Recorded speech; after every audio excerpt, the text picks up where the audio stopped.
Hi, Adam Brooks here. I get asked a lot of questions whenever I'm speaking or on the road, or emails I get from parents who have heard me or seen me, and they want to know a couple of things. So I'm going to address some things in some short videos.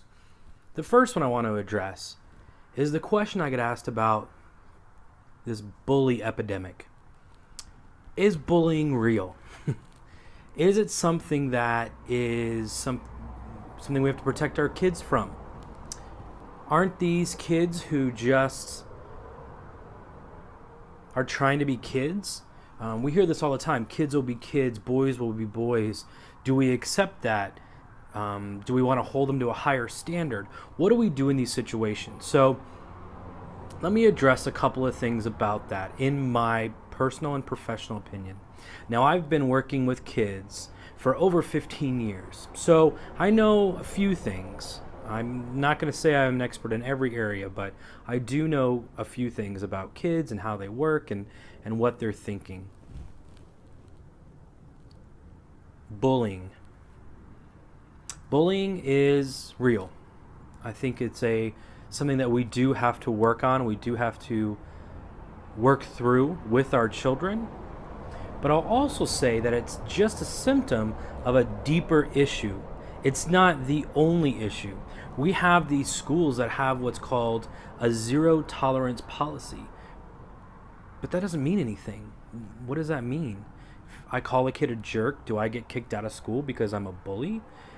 What does that look like? I think that we are a bit confused about those things. In my opinion, the root of the issue of bullying, and let me tell you, I think there's a difference between bullying and harassment. I think when a group of kids come together and harass someone, that's more of a mob mentality. That's more of something that we would see even in animal nature. We would see that in more situations where people kind of gang up and feel a little safer to gang up on one kid. That's an issue that needs to be addressed, and that can never happen. That's something that's very serious. I call that harassment because it's gone bigger. It's gotten bigger and worse than just name calling or things that might be more typical behavior of children. One-on-one, when those things happen, if it's consistent and a kid has no safe... Let me tell you something. When I was a kid, if there was an issue with a kid at school, I came home and I might tell my family, and my family would say, oh, you're not an idiot, or, they just said that, and, you kind of worked through it. You had someone to process information with. And I could go home and get away from the kids at school, so I had a safe place to go. Kids today don't have a safe place to go because when they go home, they still have their phones, they still have their computers, they've got Instagram, Facebook, Snapchat, Twitter. They have these different social medias where they can still have this harassment go on. They can still have these comments being said to them. So in a sense, our kids aren't as safe as we were when I was a kid, where I could go home and it didn't matter. It was me, my parents, and our TV.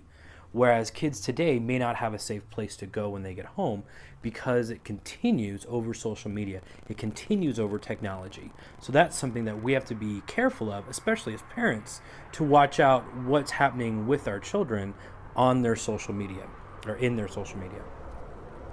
So that's first. But I also believe that it has to do more with our self-esteem. For me, that's where it all takes place. We have to start working on our self-confidence and our kids' self-confidence at a very, very, very young age. Yes, I do think the bullies lack self-confidence, but also, what about the kids who are having those things said to them? If I'm the victim and I don't care about myself, I'm going to take that to heart. I'm going to listen to what they're saying to me. However, if I have a healthy self-confidence, I can listen to somebody call me names all day long and realize they just don't know me. I mean, think about it. I can't control what other people are going to say to me, but what I can control is how I feel about what they've said. So we can't go around school saying, you can't say that, you can't say that, you can't say that, you can't say that, because we never know what kids are going to say. But what we can do is we can build kids' self-confidence, so much so that when someone does say something to them, that will roll off that kid's back, and they can say, you must be talking about someone else. I know you're not talking about me, because I'm amazing. A lot of people ask me if that's teaching kids to be arrogant. Let me tell you, it's not. Confidence and arrogance are two different things. Confidence says, I'm amazing. Arrogance says, I'm more amazing than you. Do you hear the difference? That's something that we can teach our kids. It's going to help us in this fight against bullying. I just want to answer that question. I'm sure there's going to be more, so keep looking out. Take care, guys.